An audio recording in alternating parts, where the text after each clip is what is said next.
Hello, Star Trek fans, and welcome to the Rebinge Deep Space Nine podcast. My name is Kim. And my name is James. And we're watching Star Trek Deep Space Nine from the beginning, one episode at a time.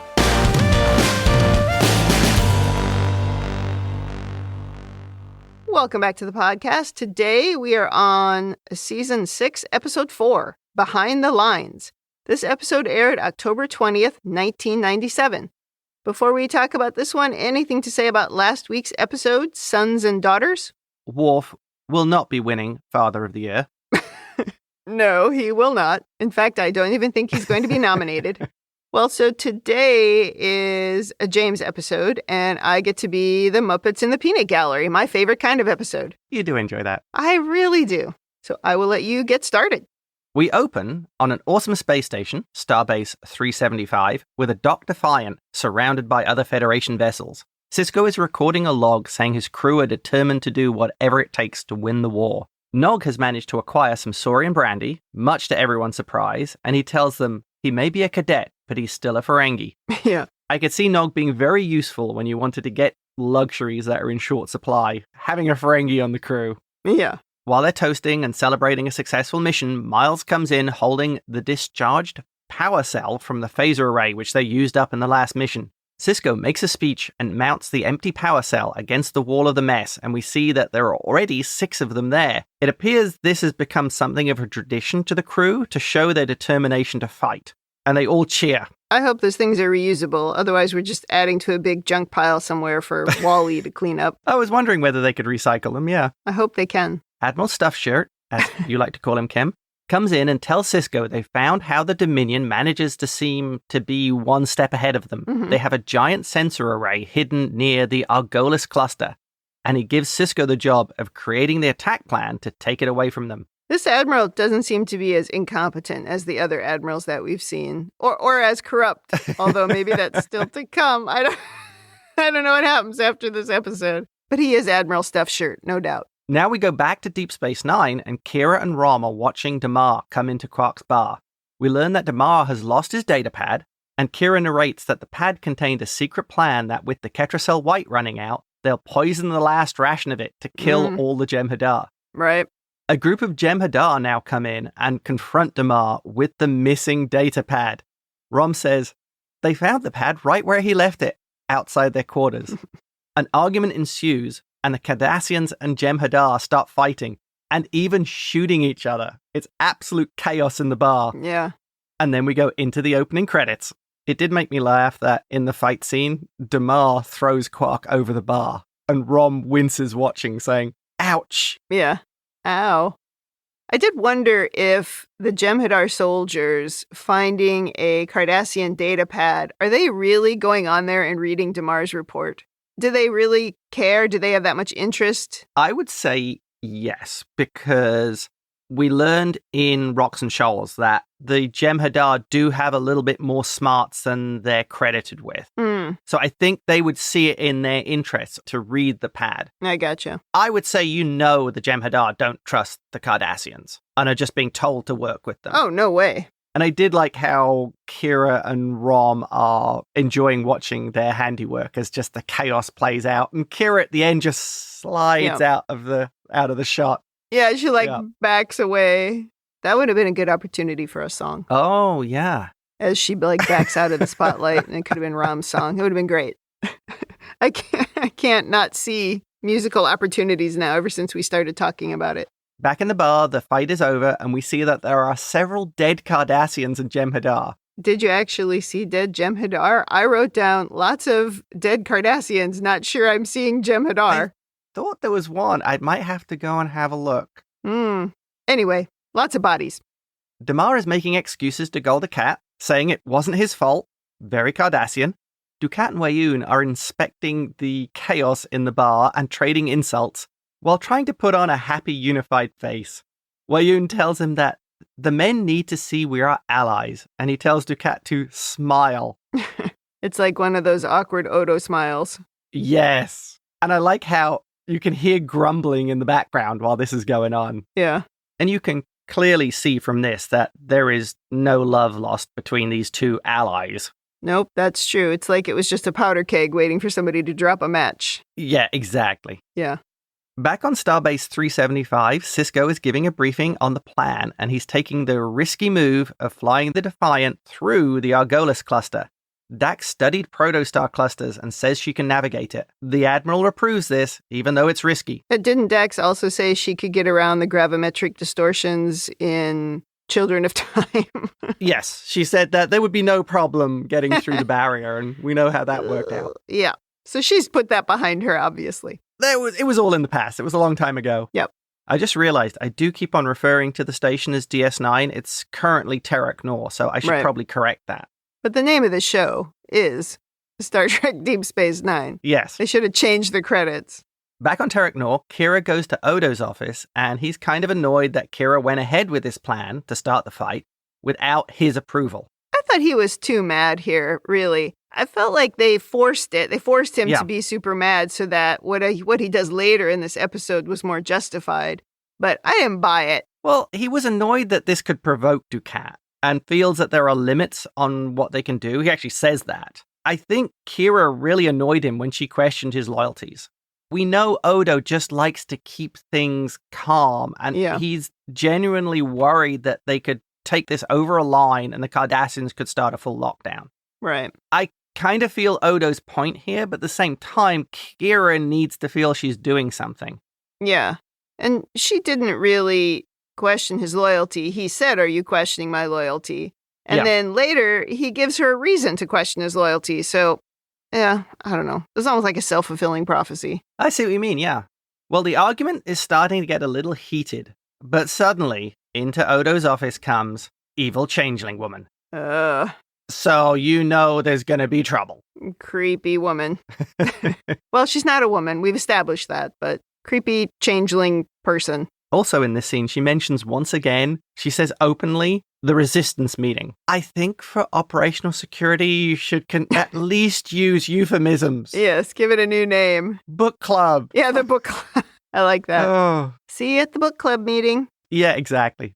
Well, the evil changeling woman continues to be Miss Manners and just says, leave us. Yeah. She doesn't even look at Kira when she says this. No, she doesn't care about any solid. The dismissive arrogance is just palpable. Odo tells Kira it's okay, as he wants to hear what the evil changeling has to say. Evil changeling notices that Odo calls Kira Nerys and says, using the name of the solid denotes intimacy. So already she's starting to have a little poke at Odo. But he's always called her Kira, which is also her name. Yeah. So I didn't understand this argument. And what the heck does that even mean? So they should just call everyone, hey, solid? Solid 1, solid 2? Lesser being. There you go. Hey, lesser being 1. Well, she tells him that she's there to see Odo because she's spent too much time with the solids and needs to be with one of her own. I assume she just needs somebody to be abusive towards. Yeah, that story doesn't ring true. Yeah. Odo brings up what happened last time they met, and she plays the, there was nothing we could do. It was all your fault for harming a changeling. Yeah, but we've forgiven you. Yes. Ugh. Odo says he hasn't forgotten or forgiven. Yep. But, gaslighting him again, she says, it's time for you to put the past behind us, Odo. Oh, wow. Lots of people will say things like that to you when they just don't want to talk about it anymore. Oh, she is such a piece of work. Like, why couldn't we have just put that thing behind them of when that changeling died? Oh, no, that's not the same thing. Oh, totally different, yeah. I didn't want to put that behind me. I do want to put this behind me, so I'm just going to say it's time to put it behind us. Exactly. Ugh, people like that are so annoying. Odo points out that she's currently waging a war against his home. And of course, she says, this isn't your home. You belong with your own kind. And to be part of the link, you must rejoin the cult, Odo. You mustn't keep thinking freely. That gave me a really bad feeling when she said that. She finally says, perhaps if we spent more time together, you might begin to understand. And then she leaves in what I can only describe as a changeling huff. Quick scene back on Starbase 375. Sisko is getting promoted, and the Admiral wants a new adjunct, and Sisko is the person for the job, and he wants Dax to command the Defiant. This is another one of those situations where somebody comes in with 15 different data pads because you can only have one report per data pad. On Terek Nor, Odo is having a council meeting with Dukat and Weyoun, and as it's finishing up, the evil changeling woman joins them. Weyoun goes into full subservient mode. Oh, yes. I love the little touch that Combs puts in when he does this bowing head and looking down and not raising his eyes to look up at her. It really does add to that impression that they are holding these people in awe. Yeah, and the way he puts his hands out and he doesn't look her in the eye, right? He looks down. He's so good at that, and he does it very consistently every single time.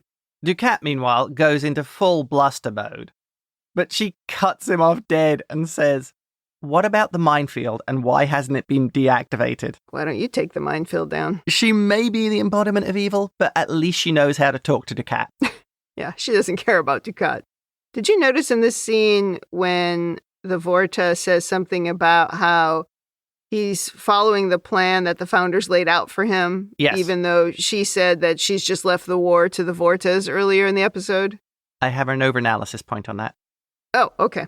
Good. After Dukat and Weyoun leave, Evil Founder asks, do they always compete with each other? Yes, they absolutely do. Those two would be absolutely insufferable to deal with. No, yeah. I bet if you were giving a briefing to the Cardassians, they'd all be sitting there going, "Oh yeah, I knew that. I've known that for ages. I know that already." Yeah, you can just picture it. Well, Odo makes his excuses and he wants to leave for his quarters, but she asks if she can walk with him. And I like how she has her own little personal Jem'Hadar bodyguard following her around. Oh yeah, lucky him. We now see that she's in Odo's quarters, and he's showing her all his shape-shifting playset. And Odo quotes back at her their propaganda about, to become a thing is to know a thing. Mm-hmm. Which I do think forms the foundation of everything wrong with the changelings. Yeah. And is the wellspring of their absolute arrogance. I became one human one time. I know everything about all humans. Exactly. Yeah. And she tells him, to assume its form is to begin to understand its existence. To begin, yes, I would agree. But you lack any understanding of empathy. Mm-hmm. I just think they're awful people and use this as something they tell themselves so they feel special. They're awful, miserable people. I mean, she's complaining again here about him choosing the solids. Yes. It's like, why would you even talk to her? It's the same old conversation over and over. She tells Odo his return to the Link was a time of great happiness, and that when he left, it was a time of great sadness. Uh-huh. So a little bit emotional blackmail they can throw in there. I feel he missed the response of, I couldn't stay, you're all evil. That would have been funny. Or any kind of reaction. Right. He does admit to her that he thinks about the Link from time to time. They talk about his feelings for Kira, and she recognizes how he loves her. Odo brings up that he feels vulnerable towards her, and how sometimes he wishes he could reach inside himself and tear out those feelings. She tells him that what Odo needs is clarity, and that she can give it to him, and holds out her hand. And my note here says, don't do the drugs, Odo. Yeah, I really question at this point that he is going to tell her those kinds of things, that he's just going to flat out say that, because they haven't joined yet at this point when he says that. And if we look back at what she has done to him, it has been awful, including taking away his changeling abilities. Right, right. And remember the time where she pretended to be Kira? Yeah. Just to toy with his emotions? So she has done these terrible things to him. Is he really just going to be this open with her? I don't know. I thought that was weak. But do you think that plays into Odo's emotional immaturity at this point? He's still very young and can be manipulated by somebody like this. Yeah, but it's an excuse to me to get it into the story rather than something I felt was earned. I think if you are that emotionally immature, you're just going to be so angry at this person for what they've done. Yeah. You're not just all of a sudden going to go, oh, and by the way, if only I could get these feelings for Kira out of me. Too easy. Well, Odo takes her hand and they start to bond and turn into liquid. Poor Odo. I don't like the way she behaves because I feel like it's watching someone abuse a character I like. Agreed. Kira goes to Odo's office and finds that Damar is running security. He tells her that Odo is in his quarters with the other shapeshifter. Yeah, and then he asks if she's jealous. I really thought that was completely out of place. That doesn't make any sense to me, why he would say that. It's not that I don't think somebody might ask that, but I don't think Damar would ask that. That just seemed really out of place. Interesting. In Odo's quarters, Kira finds him and he's just staring out the window. I think he's high. That's exactly what I wrote down. I think Odo's high. Afterglow. Literally. He's telling Kira that there's nothing to worry about with evil changelings and how he linked with her. He tells her the link is about merging thought and form, idea and sensation. Yeah, he's high. I have this drug habit under control. Nothing to worry about. Yes. Kira tells him that sounds like the perfect way to manipulate someone. And Odo says, that's not what's happening. Everybody else can see that. Absolutely. Kira points out all the things you just said a few moments ago about how she's lied to him, tricked him, stood in judgment of him, and how she just can't understand how he could trust her. Yeah. And then, and this leads into my naivety comments about Odo, he says, if she had a hidden motive, I would have sensed it. It's just she wants to teach him about what he could become. It kills me. Remember when you were in the link before when they turned you into a human and they tricked you into thinking something about Gowron? Do you not remember these things? And of course, how they poisoned him to force him to go back. Yeah, I don't understand why we're just putting this all aside at this point. It's annoying. Kira attempts to convince him that now is not the time to explore the link and she needs him here now. He tells her that he won't link again and he'll meet her at the resistance meeting. Again, euphemisms, please, people. Yeah, because the woman is in the other room, right? The changeling woman. I think so. Should have said book club. We have another quick scene here showing that Dax is in charge of the Defiant, and Sisko comes to see them off. And back on the station, he watches them leave, clearly indicating he wants to be doing this mission himself. Oh, yeah. FOMO. I can totally understand that Sisko would really want to do this himself. But I think the Federation is doing the very smart thing of it's using its tactically capable officers in the right role.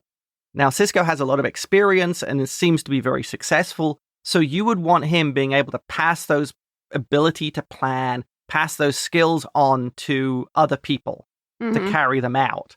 Because although Sisko could be very successful in this mission, he could also get killed. And then all of a sudden, all that knowledge of how to fight is lost. Right. So it seems like a smart move. Yep. In Quark's bar, Damar comes in and orders Kanar, except he wants the good stuff. He tells Quark that he's now a gull and can afford it, and he's been promoted because he could change the course of history. Of course, Quark is very interested in this and pours him another, and ends up pouring one for himself, and they toast. Then we cut to the Resistance Club meeting, and Kira is adopting the Riker seating position, if you notice. Yeah, I did notice. Someone comes to the door, and it's a very drunk Quark. Quark laments that he's tried his best to run his establishment under the occupation, but he hates it. It's not fun. He doesn't like the Cardassians, and the Jem'Hadar are creepy. He wants the Federation back. He wants to sell root beer again. And he tells them Damar has figured out a way to deactivate the mines. Yep. The thing I liked there was how Quark, despite all the complaining about the Federation, and maybe he even had a sense of nostalgia for the previous occupation, because he could get away with more things, he could make more profit, the Cardassians weren't in his business, that maybe realizing that having the Cardassians back again, that this really is awful compared to the Starfleet and the Bajorans. So his myth of what it was like and how good things were for him under the occupation have been crushed by reality. It's not fun anymore. Yeah, even if it maybe isn't as bad personally for him as it was during the Cardassian occupation, I think what's happened here, specifically with the minefield, is stopping everyone from coming through and also from cutting off or at least disrupting normal trade. Yeah. Everything must be terrible for him. Right. And the only people he's dealing with are the Cardassians and the weird Jem'Hadar. Yeah, the Cardassians are wildly unpleasant and the Jem'Hadar are not customers. They just take up space. Yeah. Now we see Kira trying to sober Quark up and figure out how they're going to disable the mines. He finally remembers using the station deflector, and Rom realizes that the deflector could be modified to generate a giant graviton beam which would disable the minefield. Yep. So Rom hatches a plan to disable the deflector, Odo says he can disable the alarms for 5 minutes by running a diagnostic. He'll run it as soon as he gets to his office in the morning. At exactly 800 hours, Odo will start the program. Could we not plan for some kind of signals when this all happens? Yes. Anyway. Yeah, I think we'll talk about that again. In this episode, there are a lot of very quick scenes back on Starbase 375 showing what's going on, and where we see Worf is concerned about the Defiant not having yet returned, and Sisko is waiting up all night for it to complete the mission. Right. The Admiral tries telling Sisko that the Defiant is going to be going on a lot of missions, and he needs to get used to it. Right. I like this part from leadership in the future, although I don't know if the Admiral really handled it completely well. Sisko's having that problem of giving up something that he knows about and is good at. And I think when you move from technical into management, it can be very difficult to do that. Yeah, that is similar. And I think maybe what the Admiral also has to understand is that just walking away from a team that you've been really close with and suddenly not caring about what happens to them is not realistic. It's a real, I guess, lack of empathy that you're showing to the person that you just promoted. Yeah. I would also say that when somebody is really good at building bonds with a team, and this is a big part of why they're successful, and then they're promoted into a different role, that doesn't just suddenly get turned off, A, but also B, it's part of the reason for their success. Yeah. Part of the reason why he was able to be so successful on the Defiant is because of the bonds he's built. And so now just saying, oh, so you should just forget about that. Yeah, that's bad leadership. Agreed. It's short-sighted. Yeah. Yeah. Well, Odo, once again, is talking to the evil founder woman in his quarters. More drugs. And apparently we can learn that changelings can also be clouds. So to understand a cloud... Yeah, how does that work? How does gravity work? They can now just become water molecules. The more I think about that, the more I realize that that is impossible because they can't separate into a bunch of different pieces because they all pull back together. So they can't really turn exactly into a cloud that isn't one single thing. So not buying that story. Yeah, that's a tough one. So many problems with that. So many problems with it. Besides the fact that she's just manipulating Odo. Oh, yeah. The manipulation continues, and she says, so many questions, Odo. And if he links with her, everything will be made clear. If you just take this one pill, everything will become clear. She is so deliberately exploiting Odo's curiosity about his people. And this thing is very confusing about how, he asks her name, and she said, what do I need with a name? It's very confusing because if they really were all as one or whatever, however she describes it, then why does she continually appear in this form? Well, she says she doesn't have a name because she doesn't differentiate herself from the others. But you do. And when Odo asks about her returning to the link, she uses the phrase, the drop becomes the ocean and the ocean becomes the drop. Yeah. Odo then answers his own question of how many changelings are there with there is one and many. It depends on how you look at it. Now we're going to have to leap into some overanalysis. I feel this almost contradicts itself because they're giving this impression the changelings are almost like a hive mind. If that's true, how could there have been disagreement about Odo's punishment? Dissent, And she said it was causing dissent in the link. If you're all one mind of all sense and sensation and thought, that's a hive mind. It's part of the lie. That's where I was going. Is she just lying? I think she is. I mean, I really feel like she is saying whatever she thinks it's going to take to convince him that he should not be part of the world of solids. Right. And that he's really an actual missing piece of the link. And if he is plugged in, then he just will become the thing he's supposed to be. Yeah. Well, I think some of that is, we'll do the thinking for you, Odo. Yeah, well, yes. We'll help you see the right way. Exactly. Yeah, I would agree with that. She continues to manipulate Odo, who still really just wants to know more, by telling him that words are insufficient. Link with me again. It's the only way. He refuses, saying he promised Kira. But again, she pushes him by saying, this isn't about what a solid wants, it's about what you want. Well, really, it's about what she wants.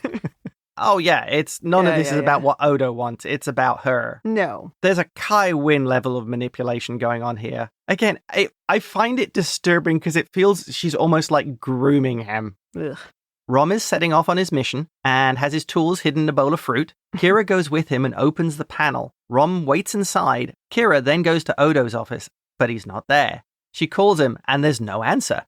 And we see that he's in his quarters linking with the evil founder woman again. While the phone is ringing. Kira tries to call Rom, but Damar walks into the office and interrupts her. It seems like she still could have done it. Rom, meet me at Quark's. Rom, there's a book club meeting. Why aren't you here? Exactly. She leaves the office and quickly calls Rom. At the exact moment, Rom opens the panel and all the alarms go off. Rom tries to escape, but is caught exiting the conduit by Damar. Yeah. Back to Starbase 375, and Sisko is recording a log. The Defiant has returned home after a successful attack. To save on budget, none of the mission was recorded or shown. Yeah. Sisko and the Admiral go to the Defiant mess to congratulate Dax, and Miles brings Jadzia an empty phaser power cell, and she repeats the ceremony that Sisko made at the beginning of the episode, and she stacks it against the wall with the others. Now, there was a Vulcan standing in the way, so I couldn't see how many of them there were now. I'm going to assume it was 8. Okay. Or they only made 7 of them and they got the Vulcan to stand in the way, so you couldn't count. The Admiral says to Sisko, they're a good crew, and he replies, the best. And as he's leaving the mess, in the doorway, Sisko pauses and gives a wistful look back at the crew. He's really missing being in the action, isn't he? Oh, absolutely. He misses being part of the fun. That's what I said in my notes. Part of the fun. On Terek Nor, a very annoyed Kira is marching down the corridor to Odo's quarters. Yeah. She confronts him and says, what the hell happened? He tells her it's difficult to explain. The furious Kira tells him they were all counting on him. And does he realize what he did? Odo says, I was in the link. It just didn't seem to matter. Kira asks him, a lot of people are going to die. Don't you care? And Odo says, it has nothing to do with me. If you could experience the link, you'd know why nothing else matters. Mm-hmm. He then says, he wished he could make her understand, but you can't. You're not a changeling. This is where he seemed high to me. Kira replies, you're right. I'm a solid, and leaves. Then, from the other room comes evil changeling woman. You look troubled, Odo. Did she upset you? Odo shakes his head and says, no, not really. The end. Absolutely unforgivable. What did she do to him? He's fully joined the cult. He absolutely seemed high. I think that was a really good description. Yes. Yeah, he has just disassociated himself from all of it all of a sudden after a couple of links with this crazy person. Oh, yeah. It's almost like the story of when your kids get mixed up with the wrong crowd and they start thinking differently, they start dressing differently. It's almost like that. He's in a cult. Well, we have reached the end of the episode, so I assume you have some over-analysis? Yes, I do. And I'm leading on from what you said there about the cult. I think maybe the writers are trying to show that the behavior of the founder woman is almost cult-like. Yeah. She's starting to separate him from his friends, that the things in his life that were important to him pre-joining the cult are no longer important and don't matter. So I feel that they're deliberately trying to do some of that, of the real sort of brainwashing that happens with cults. Yeah, that's interesting. I hadn't thought about that exactly, but yeah, you're right. She has separated him. She's been trying for a long time to separate him, and she finally did manage to get in between Odo and everyone else. I think one of the things that happens in cults is that they start dehumanizing the person, and they take away their privacy and things that people are normally used to having. They take them away. And so then they start behaving differently. That's how they become, double quotes, brainwashed. And she can't quite do that exact thing here. In fact, she tried a completely different tactic of taking away his powers, which is almost like the exact opposite. Yeah. And then that didn't work. And then he got his powers back. And now she's sort of reverted to this trick. It's like she wasn't trying hard enough before, or she wasn't willing to go there and make it happen. And now she's here and she's devoted all of her time and energy to this, and it's working. Oh, yeah. Yeah. Oh, it's terrible. I was very upset. And I was also I hit the end of it and I saw that, and then I don't remember, something happened, and then I came back to it and I turned it back on and I was like, wait, that was the end? I was so shocked that was the actual end, and I'd already seen the end of the episode. Well, it's quite shocking. Yeah, agreed. Even watching it again after all this time, you're like, Odo, what are you doing? What are you doing? Yeah. We've come so far with him, and now this. Right. Yeah. Next thing. Yeah. Starbase 375. Yes. The Defiant has docked at it, and from the perspective, it looks like it's rather small, because the Defiant isn't all that big. I assume there's just enough room for, like, the Admiral's office. And that little room where they all put the phaser bank things. Or is that on the Defiant? That's on the Defiant. Oh, then yeah, there's like 2 offices, and that's it. That's truly like an old school original series Starbase. With the plastic chairs. Yes, with the plastic chairs, and somehow a bar where you can buy tribbles. Okay, next thing. Yeah. Evil Founder Woman tells Odo she leaves the conduct of the war to the Vorta. And then, when she's talking to Weyoun, he says, he's only following the plan the Founders laid out for me. Is this a lie? Is she telling Odo that they're not really involved and they just let the Vorta do the thing? I did have one thought. Yeah. He might be doing that thing where he's saying any inspiration or plans or thoughts that he has is really coming from his creator. Oh. So that's possible. Or, yeah, she's lying, and really she laid out the complete strategic vision for the Vorta, and the Vorta is just carrying it out. Oh, maybe. Okay. That makes me think then she gives the strategic objectives, right? But all the tactics are down to the Vorta. Could be. So she could back off and say, oh, yeah, I don't know everything that's happening. Where it's like, yeah, you're directing this at the highest level. Yeah. You know what the objectives are. Yeah, you know what's happening. That's interesting. I mean, Weyoun is such a suck-up. Any inspiration I have would come from you. Yeah. And I had put my hands up like he does whenever he talks to her. Because you have to. Oh, it's so much fun to watch him. Next thing, sabotage planning. It could be that Kira has actually gotten rusty. You would think, from her experience in the Resistance, they would have signals that if something went wrong, abort. She has a communicator. Yeah. Soon as you hear that communicator and she says, oh, call Rom or paging Ensign Rowe. Yeah. Rom would hear that and go, okay, better back off. Some signal, one ping. Exactly. Yeah. Even without a planned signal, she could have said, oh, Rom, meet me at Quark's or meet me at the book club. Yeah.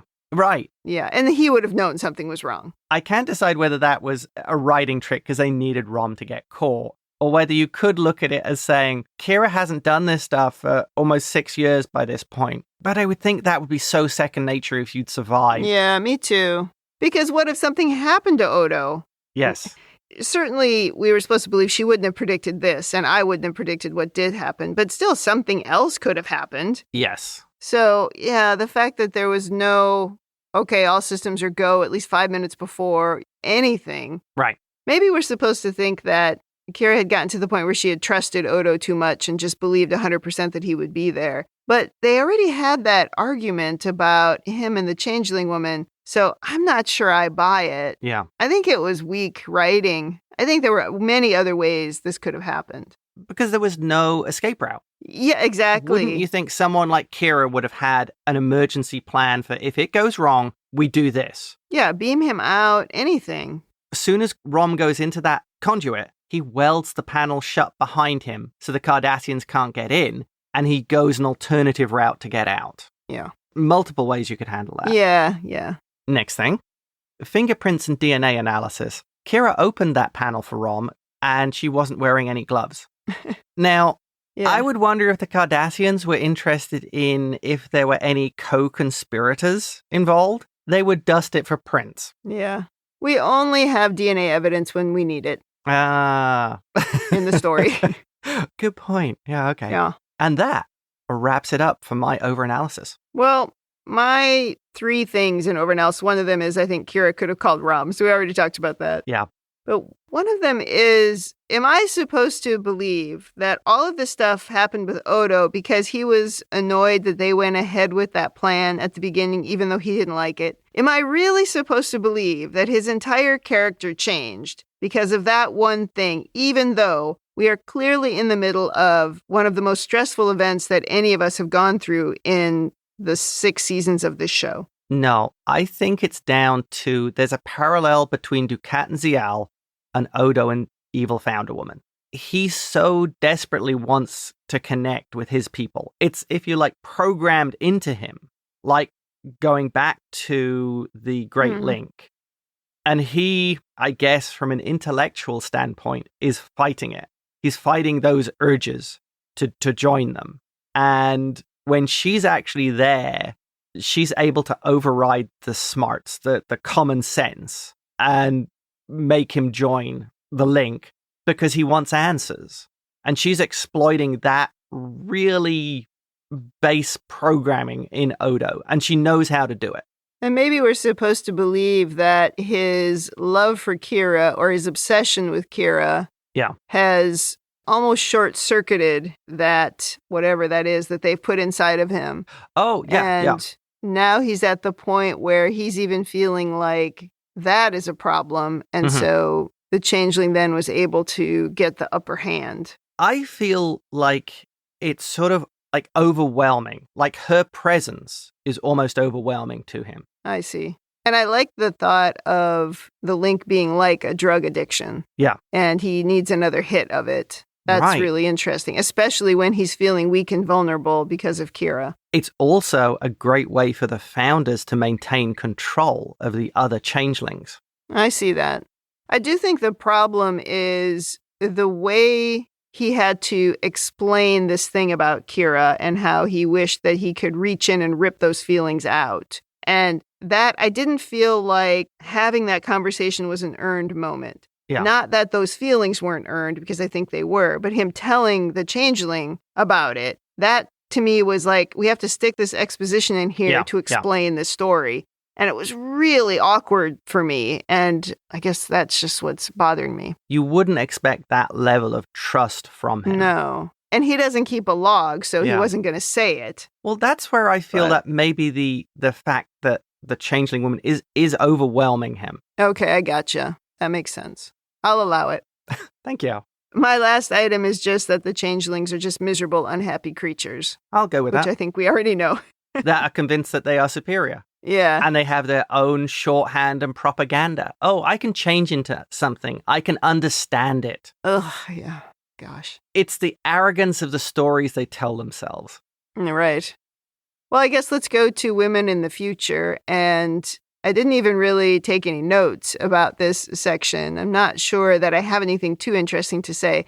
Certainly glad to see Dax getting to be the captain of the Defiant, just getting to do her job. That seems right. Kira was maybe a little bit overly emotional, but that does feel earned, I guess, at this point, and with all the things that are going on. Certainly at the end, that emotion I absolutely bought. So I don't think I have anything to say about women in the future this week. So I am just going to go to rating. So thumbs up, thumbs down, or neutral. What is your rating? Absolute thumbs up. It's hard to watch because I just feel Odo is being abused by this awful changeling. Nana Visitor as angry Kira is so much fun to see. You could feel the frustration coming off her. Such a good job. I really enjoyed the episode, even though in some ways it feels almost disturbing. I'm going to give it a neutral. Really? Yeah, I thought about giving it a thumbs down. I really felt like there were so many moments that just didn't fit, and the episode itself felt incomplete to me. Yeah. Oh. Like I said, I came back to it and went, oh, wait, that was the end? So it felt incomplete, and I didn't feel many of the emotional moments were earned, and just a few too many plot holes, because that whole thing of them not giving a signal to Rom, I really felt like that was weak. So I don't want to say it thumbs down because it's not a terrible episode, but I think in the context of maybe how things have been going for the last handful of episodes, and certainly every episode so far this season, it's a meh. I'm not going to give you spoilers. Yeah. But I feel the problem here is this is part 1 of a 3-episode arc. Yeah. Except from my perspective, it's not. Exactly. Because it doesn't even say to be continued. It just ends. That is the problem. Yeah. This episode should have been a 3-part cycle. And if you watch it like that, I think this ending makes more sense. Well, maybe I'll go back and do a different rating after we get through a couple of episodes then. If you watch the next 2 and then go back and watch this, you might get more from it, or you might enjoy it more. Okay, fair enough. The abrupt ending where it just drops the ball is a little bit jarring. Without it to be continued, yeah, it just seemed weird. Okay. Well, that wraps up Season 6, Episode 4. Come back next week for Episode 5. In the meantime, if you'd like to send us your own over-analysis of this or any episode, or if you just want to say something nice, you can email us at ReBingeIT@gmail.com or tweet us at ReBingeIT. We're also on YouTube and Instagram at ReBingeIT.